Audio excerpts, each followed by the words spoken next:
Welcome to our new series about Fort Donelson National Battlefield located in Dover, Tennessee. The preservation of the artifacts found inside of the park began the moment the battle occurred in February 1862. The park itself was established in 1928.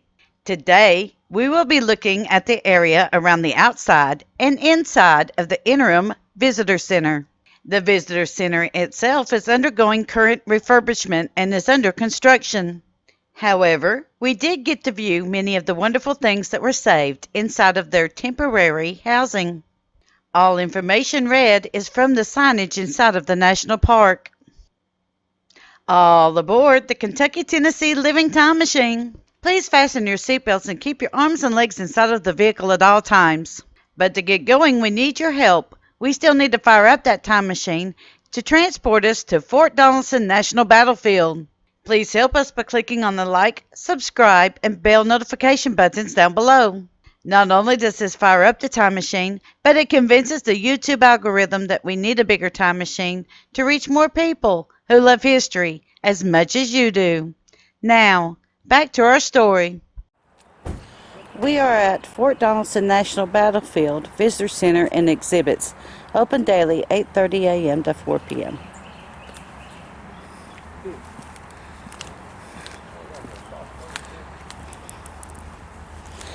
And we are going to be correct and walk along the paths.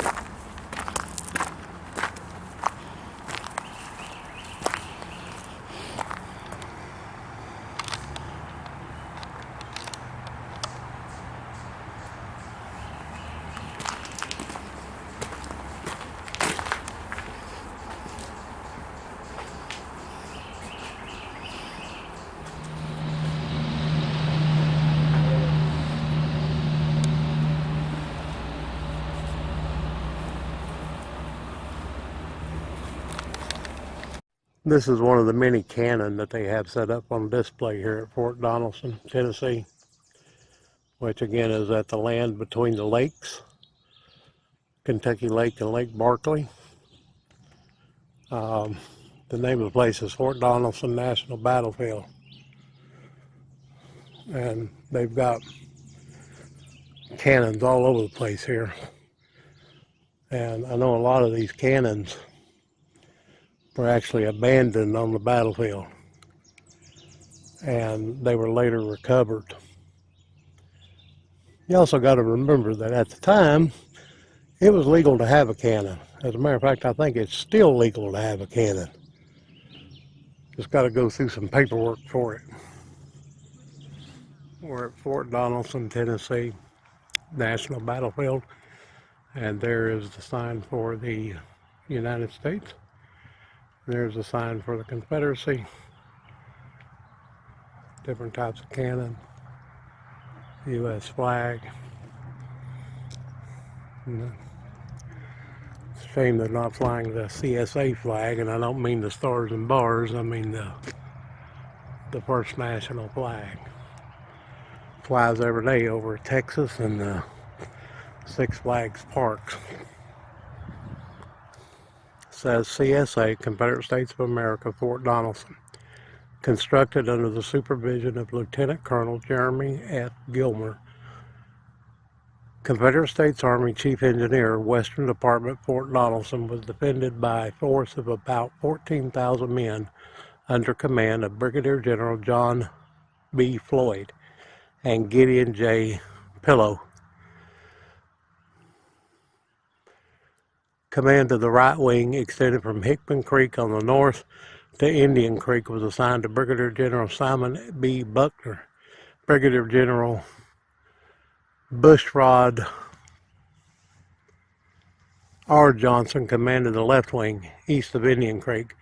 Although successful in repelling an attack upon Hyman's brigade on February 13th and equally successful in an artillery duel with Commodore Foote's gunboats on February 14th. The garrison of Fort Donelson was nevertheless in a difficult position owing to the close investment effected by Federal Army and the resulting severance of its land communications with Nashville. On the night of February 14, 1862, a council of general officers and regimental commanders decided to attack the Federal right flank, force a passage through the line of investment, and effect a retreat to Nashville by way of Charlotte, Tennessee. General Pillow was to direct the movements against the Federal right, General Buckner that against the right center, and if successful, to occupy a position to cover the retreat of the whole army. Although successful in the execution of this operation, the turn of events in the afternoon of February 15th placed the Confederates garrison in a precarious battle. They suffered from the intensity of cold and the lack of food. Their ammunition supply was nearly exhausted. Federal troops were once more in possession of the ground they had lost during the forenoon. Part of the trenches on the Confederate right was securely in Federal lands, with prospect of another day's battle unpromising. The possibility of effecting a retreat doubtful. Surrender remained the only course of action open to the Confederate commanders. In this gloomy situation, General Floyd relinquished command, and with a portion of the garrison crossed the river on 2 boats, which had arrived a little before daylight. General Pillow declined the command and likewise escaped across the river. Finally, Colonel Forrest and most of his cavalry left the fort by the river road just before Federal troops closed this last gap. General Buckner, upon whom devolved the responsibility of command, communicated with General Grant and requested an armistice. At daylight on February 16th, the gallant defenders of Fort Donelson, reduced to less than 9,000 men, laid down their arms and capitulated. United States of America, General Ulysses S. Grant's Army, 1st Division, Brigadier General John A. McClernand, 2nd Division, Brigadier General Charles F. Smith, 3rd Division, Brigadier General Lew Wallace. The military authorities of the Confederate States erected Fort Henry and Donelson to deny the use of the Tennessee and Cumberland rivers to Federal forces, and to protect the bridges where the railroad connecting Bowling Green and Columbus, Kentucky crossed these water gateways to Confederate territory. The capture of these forts by Federal troops and the destruction of the bridges would sever communication between General Albert Sidney Johnston's army at Bowling Green and the troops under Major General Leonidas Polk at Columbus, hence the importance of the campaign. Fort Henry capitulated on February 6, 1862. On February 12th, General Grant's army of 15,000 men, divided into 2 divisions, left Fort Henry and marched on Fort Donelson. By noon, the heads of the columns arrived within 2 miles of the fort, encountered and drove in Confederate pickets, and gradually completed the investment of the fort with occasional skirmishing along the line. 6 additional regiments under Colonel John Mather proceeded to the vicinity of Fort Donelson by water under convoy of Commodore A.H. Foote's gunboats. These troops, with another contingent brought over from Fort Henry by Brigadier General Lew Wallace, formed a 3rd Division. On the following days, the Federal Army extended the investment of Fort Donelson. Morrison's attack on Maney's battery on the 13th and the attack of the river gunboats on the 14th were the principal events. On February 15th, the Confederate Army under Generals Pillow and Buckner made a sortie from the fort, attacked the Federal right flank, and gradually forced it back along Wynn's Ferry Road. General Wallace's division stopped the Confederate advance. General Grant ordered an immediate counteroffensive. By dark, General Smith's division had firm position of the entire extreme right of the Confederate rifle pits, while on the Confederate left, Federal troops reoccupied the positions lost in the forenoon. Unconditional surrender of the garrison at daylight, February 16, 1862, brought Fort Donelson campaign to a conclusion. but few of the federal troops had ever been under fire before exposed to driving snowstorms and severe cold for 3 days and nights, most of the time under galling fire. The troops fought with conspicuous gallantry and rugged determination. The victorious Federal Army entered Dover, and the Fort Taylor's battery fired a national salute as the colors of the Union were raised within the entrenchments. Again, we're at Fort Donelson, Tennessee, National Park, National Battlefield. Here is a cannon and its support wagon. That's what they kept the packing and the gunpowder and stuff in while they were transporting the cannon.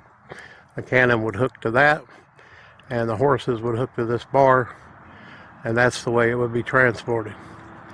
I can't remember the name of it, it's like Caperson or something like that, but like when you see a national funeral, such as a president or whatever, the coffin is actually mounted on a big thing like this. That box also doubled as a seat for the person who drove the wagon. This is the gate here at Fort Donelson. You see the cannonballs stacked on top of the gate posts. There's several stacks of cannonballs down through there. And there's an interesting story about those cannonballs. The plate that they were stacked on like that was called a brass monkey because it was made out of brass. Cannonballs are made out of iron. And what would happen if it was extremely cold, the brass shrunk faster than the iron done, and so it would cause the cannonballs to pop off of the brass monkey. And if you've ever wondered, that's where that old saying goes about cold enough to freeze the balls off a brass monkey. Now, according to the sign here, this is a 6-pounder gun painted green. I've seen several of these guns so far that are painted green, and I'm going to guess all of them are 6-pounders. But it says the 6-pounder was the prime artillery piece of the Mexican War and the smallest regulation gun of the Civil War. The Confederacy and the Union armies in the West used it extensively, but it was replaced in the Union armies in the East by the Napoleon and the rifle gun. Its normal range was 1,500 yards. It fired fixed ammunition, either solid shot, spherical case, or canister.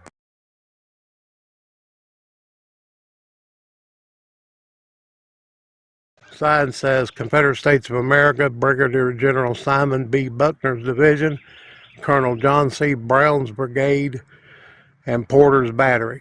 This battery of 6 guns occupied the salient, sweeping all approaches to the front and flanking the trenches to the right and left. On February 13, 1862, the battery assisted in the repulse of an attack made by a portion of General Smith's division against the right of the entrenchments. Later in the day, it assisted Graves' battery in silencing McAllister's battery, which had occupied a position on the opposite hill. On February 15th, a section of the battery moved to the left of the Confederate line, and there severed the guns of Green's battery, assisting in the attack upon the Federal line. Late in the afternoon, after Federal troops had occupied the rifle pits on the extreme right, this battery assisted in preventing a further advance by the Federals. In this last action, the battery commander, Captain Thomas K. Porter, was seriously wounded. According to the sign I read on the other side, these guns occupy the position that they did during the Civil War in this general area. And I'm going to guess that these pickets, these trenches, were probably dug at this time of the Civil War. Trenches like this can be found on Jenkins Mountain there in Jenkins, Kentucky. And I've actually requested several times from the National Park Service to recognize that as a battlefield there on Pound Mountain. It is in the Jefferson National Forest, so it will be very easy for them to declare it a national battlefield. I really wish they would. The next few minutes are photographs taken of the area surrounding the Interim Visitor Center. This portion of the video is silent.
Thank you. We at Kentucky, Tennessee Living would like to thank you for watching our visit to Fort Donelson. Don't forget to hit that like button, as the more likes we receive, the more likely YouTube is to suggest our videos to other viewers. Also, to receive notice when we upload a new video, be sure to subscribe and click the bell notification button. We thank you for continuing to support Kentucky, Tennessee Living as we are discovering the mysteries in Civil War history.